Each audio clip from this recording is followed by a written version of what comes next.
আসসালামু আলাইকুম এভরিওয়ান, কেমন আছেন আপনারা সবাই? আশা করছি ভালো আছেন। ওয়েলকাম জানাই ফারজানাতুস কিচেনে। আজকে আপনাদের তৈরি করে দেখাবো কলার মোচা বা থোড়ের বড়া। অনেকেই আছে কলার থোড় বা মোচা দিয়ে ভর্তা করে খায়, ভাজি করে খায়, শুটকি দিয়ে তরকারি রান্না করা খায়, কিন্তু আজকে আপনাদের দেখাবো কলার মোচার বড়া। আমি এখানে নিয়ে নিলাম একটি কলার থোড় বা মোচা।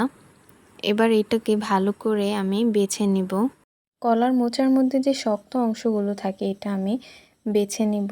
দেখতেই পাচ্ছেন আমি কোনগুলো বেছে নিচ্ছি। এইভাবেই আমি সবগুলো বেছে নিব।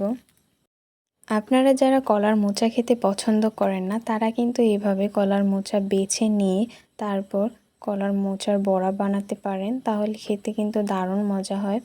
অনেকেই আছে কলার মোচা খেতে চায় না, হাত কালো হয়ে যায় বলে। হাত কালো না হওয়ার জন্য কিন্তু আপনারা একটা গ্লাভস পরে নিতে পারেন বা পলিথিন দিয়েও নিতে পারেন। এই তো আমার কলা মোচাগুলো ভালো করে বাছা হয়ে গেছে। এবার আমি এগুলোকে নিয়ে ভালো করে কেটে নিব, কুচি কুচি করে কেটে নিব। দেখতেই পাচ্ছেন আমি এগুলোকে কিভাবে কুচি করে নিচ্ছি। যখন এগুলো কাটবেন তখন কিন্তু পানির মধ্যে দিয়ে রাখবেন, এতে করে কলার মোচার যে কষটা থাকে এটা চলে যাবে। আপনারা যারা আমার চ্যানেলটিকে সাবস্ক্রাইব করেননি অবশ্যই লাইক, কমেন্ট, শেয়ার এবং সাবস্ক্রাইব করবেন।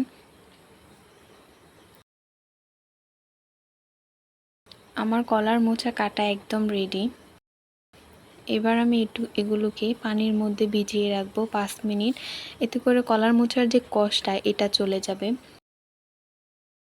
কলার মোচাগুলো আমি ভালো করে ধুয়ে নিয়েছি। এবার দিয়ে দিব 3টি পেঁয়াজ কুচি, 4 থেকে 5টা মরিচ কুচি, দিয়ে দিব 1 চামচ রসুন বাটা, দিয়ে দিব 1 চামচ মরিচের গুঁড়ো, 1 চামচ হলুদের গুঁড়ো, দিয়ে দিব 1 চামচ ধনিয়া গুঁড়ো, 1 চামচ লবণ, দিয়ে দিব চালের গুঁড়ি।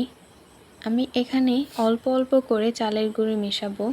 আপনারা চাইলে চালের গুঁড়ির পরিবর্তে আটাও ব্যবহার করতে পারেন, কিন্তু এখানে চালের গুঁড়িটা দেওয়াতে এটা মুচমুচে হবে, কিন্তু আটা দেওয়াতে এটা তেমন মুচমুচে হবে না। এরপর এগুলো দেওয়ার পর আমি দিয়ে দেব একটি ডিম। আপনারা চাইলে ডিম দিতেও পারেন, নাও দিতে পারেন। ডিমটি দিলে যেমন এটার স্বাদ আরও বেড়ে যায়, তাই আমি ডিমটি দিলাম। ডিমটি দিয়ে এবার আমি ভালো করে মেখে নেব। এই তো আমার ভালো করে মাখা শেষ। এবার এক পাশে রেখে দিব।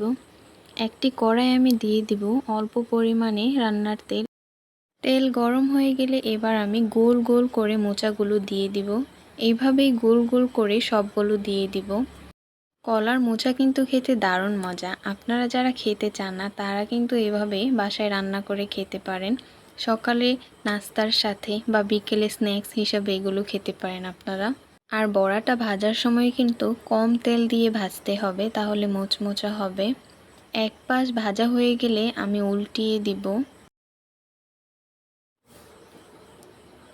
এক পিঠ উল্টানোর পর দেখতেই পাচ্ছেন আমার এগুলো কি সুন্দর ভাজা হয়ে গেছে। এভাবেই ভেজে নেবেন, তাহলে দেখতে কালারটাও অনেক সুন্দর হবে। এভাবে করেই আমি সবগুলো কলার মোচার বড়া তৈরি করে নিব এবং ভেজে নিব। বাসায় একবার এভাবে কলার মোচার বড়া তৈরি করে দেখেন, সবাই খেতে পছন্দ করবে অনেক এবং বারবার খেতে চাইবে। তো আপনাদের যাদের আমার এই রেসিপিটা পছন্দ হয়েছে তারা অবশ্যই বাসায় একবার হলেও ট্রাই করবেন। আমি এভাবেই আমার সবগুলো বড়া ভেজে নেব। লো হিটে কিন্তু ভাজতে হবে, তাহলে মোচমোচে হবে। এভাবেই আমি সবগুলো ভেজে নেব। সবগুলো বড়া ভাজা শেষ। এবার দেখতেই পাচ্ছেন আমার ফাইনাল লুকটা কত সুন্দর হয়েছে। এটা খেতেও কিন্তু দারুণ মজা হয়েছে। আপনারা কিন্তু বাসায় এটা ট্রাই করে দেখবেন যে এটা খেতে আসলে কেমন হয়। দেখা হবে নতুন কোনো ভিডিওয়ে। আল্লাহ হাফেজ।